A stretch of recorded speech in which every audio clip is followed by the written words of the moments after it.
Alors, on approche de la fin, je ne serai pas très long, je vous rassure. Donc, à l'occasion de cette journée riche d'échanges, donc je remercie tous ceux qui ont bien voulu se déplacer et participer à ces échanges pour évoquer donc la ressource en eau d'une façon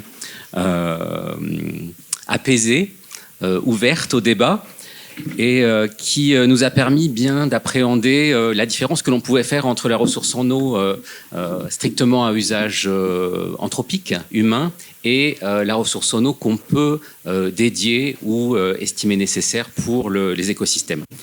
Alors c'est cet impératif de préservation et de conciliation entre la ressource et les écosystèmes, elle est encore un peu difficile à mettre en place, on l'a senti.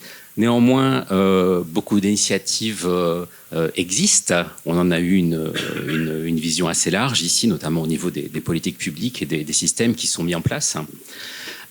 Et elle nécessite il y a plusieurs contraintes pour parvenir justement à une concertation. C'est vraiment d'avoir des constats partagés qui permettent d'aller vers des solutions partagées. On a employé le terme de solutions partagées, c'est intéressant.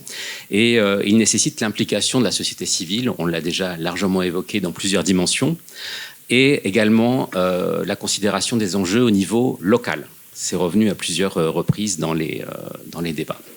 Donc ça, c'est vraiment ce qu'on appelle la socio-hydrologie ou la socio-hydrogéologie. C'est vraiment impliquer les citoyens, impliquer les utilisateurs finaux dans la prise de décision. Tout ça pour avoir une acceptabilité dans les changements qui pourront être proposés, qui pourront être votés, sachant que ces changements, ils vont venir par une décision politique, bien sûr.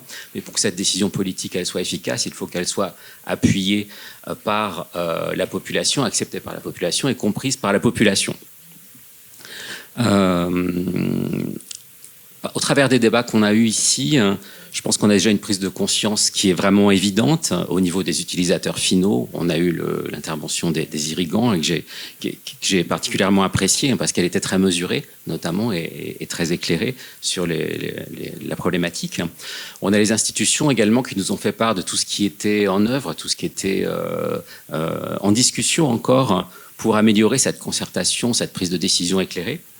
Et ce que j'ai trouvé également intéressant, c'est que ce virage très important qui a été pris récemment, c'est vraiment d'appuyer la politique publique sur vraiment la ressource qui existe, la ressource qui est disponible, la ressource qui nous contraint à la base, c'est celle qu'on peut espérer raisonnablement exploiter.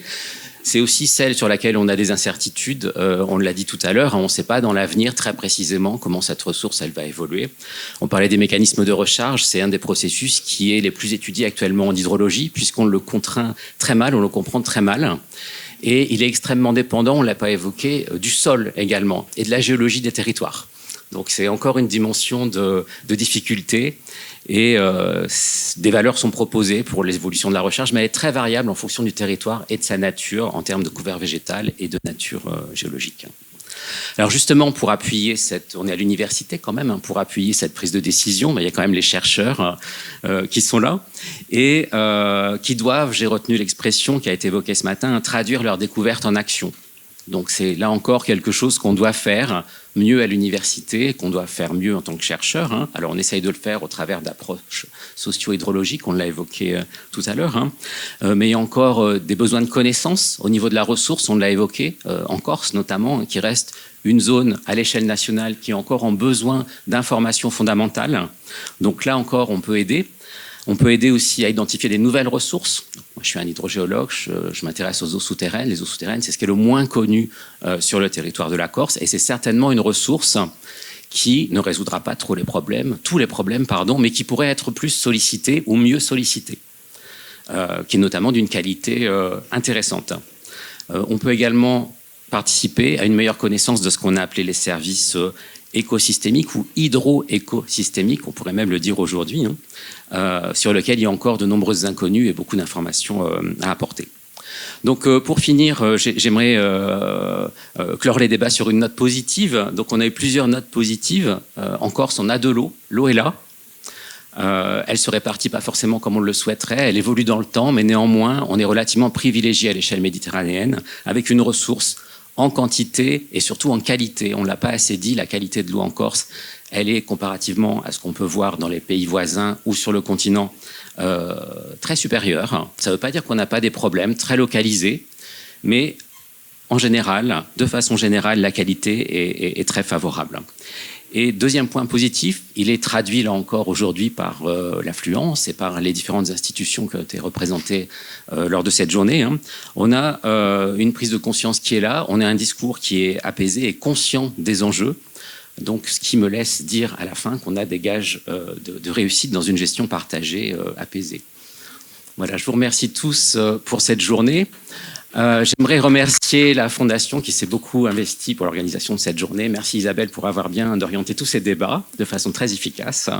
Et merci à tous et bonne fin de semaine. Merci à vous pour cette synthèse éclairante, Frédéric.